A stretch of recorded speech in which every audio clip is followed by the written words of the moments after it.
আজকে না সকাল থেকে খাবার নিয়েই বসে পড়েছি। দেখো প্রথমেই বসেছি কিছু ড্রাই ফ্রুটস নিয়ে, মানে কাজু বাদাম আছে, কাজু বাদাম নেই, কিশমিশ আছে, কাঠবাদাম আছে, ছোলা আছে। এগুলোকে দুটো ভিজিয়ে রেখেছিলাম আর এইগুলো খাবো। আর সকালে ডাব খেয়েছিলাম, তো ডাবের নারকেলের শাঁসটা খেতে না আমার বেশ ভালো লাগে। তো ওইগুলো নিয়ে এখন বসেছি। প্রথমে কিন্তু আমি এখন ওই কিশমিশ, কাঠবাদাম, ছোলা ওগুলো দুটো খেয়ে নিয়েছি জানো।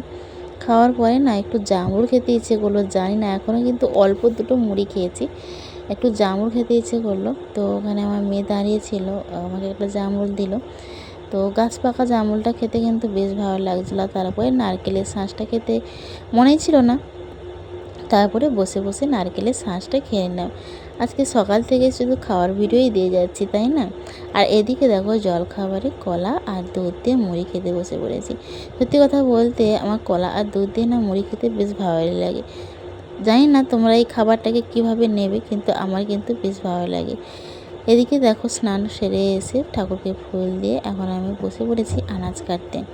এখানে দেখো বিচা কলাগুলো চচ্চড়ি হবে। বিচা কলা আমার বর কিনে নিয়ে এসেছিলো ভাজা খাবে বলে, কিন্তু দুর্ভাগ্যের বিষয় আমার বাড়িতে কেউ অতটা ভাজা খেতে চায় না, ওরা সবাই চচ্চড়ি খেতে চায় ঝাল ঝাল করে। তাই সবাই বলছে চচ্চড়ি হবে, তার জন্য চচ্চড়ি হবে। আর এখানে আমি আমটা কাটছি, আমের চাটনি হবে জানো। আর আমটা কাটতে কাটতে একটা দেখি না একটু পেকে গেছে, মানে কি মানে শুকনো হয়ে একটু লাল লাল হয়ে গেছে। আর আমার তো আম দেখে জিভ থেকে জল বেরিয়ে আসছে, আর আমিও লোভ সামলাতে পারলাম না। অবশেষে না আমি আমটা কিন্তু খেতেই বসেই পড়েছিলাম জানো। আর এই আমগুলো এত সুন্দর খেতে, মানে এত পরিমাণে টক যে কী বলবো, সীমার বাইরে, প্রচণ্ড পরিমাণে টক জানো। আর এই কলাগুলো বিচাগুলো কিন্তু পেকে গেছে, মানে শক্ত হয়ে গেছে।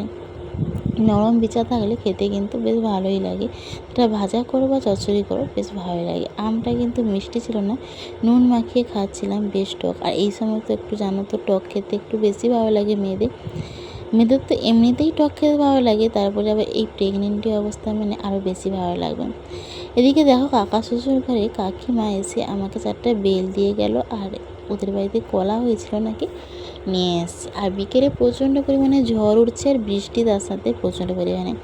আমার তো ঝড় বৃষ্টি হলে আমার যে কী ভালো লাগে সেটা আমি বলে প্রকাশ করতে পারবো না। আমার প্রচুর ভালো লাগে এই ঝড় বৃষ্টি দেখতে। কিন্তু হ্যাঁ, মানুষের অনেক ক্ষয়ক্ষতি হয়ে যায়, এটা যেমন ঠিক কথা, কিন্তু আমি কেন জানি না আমার ঝড় বৃষ্টি হলে খুব ভালো লাগে, মনের ভিতরটা কেন একটা অন্যরকম একটা আনন্দ। এদিকে প্রচণ্ড পরিমাণে বৃষ্টি হচ্ছিল, আর আমি বৃষ্টি হলেই তো জানো একটু লোভ বেশি হয়ে যায়, আমার খেতে বড় ভালো লাগে। তো এই বৃষ্টি হচ্ছে, একটু চা করবো না, তাই একটু চা করলাম, লিকার চা। আর বরকে বললাম টোস্ট বিস্কুট নিয়ে আসো, টোস্ট বিস্কুট দিয়ে চা বিস্কুট খাবো। তো যেমন কথা তেমনই কাজ, ও দোকান থেকে টোস্ট বিস্কুট নিয়ে এসছে, আর আমি এখানে চা বানিয়ে চা আর টোস্ট বিস্কুট খাচ্ছি জানো তো। তারপরে এখানে মেয়েকে পড়াতে বসেছি, আর মেয়েকে না পড়ালে তো হবেই না, ওকে পড়াতে বসেছি। আর আমার মা এখানে ঠাকুরের প্রসাদ দিয়ে গিয়েছিল, আমি এখানে ঠাকুরের প্রসাদ খাচ্ছি, ও খেয়ে নিয়েছে, আমি এখন খাচ্ছি। যাই হোক, আজকে এতটুকুই ছিল। এই ছোট্ট মিনি ব্লগটা তোমাদের কেমন লাগলো অবশ্যই কিন্তু কমেন্ট বক্সে জানাতে কিন্তু ভুলবেন না। দেখা হচ্ছে পরের ব্লগে। সবাই সুস্থ থেকো, ভালো থেকো।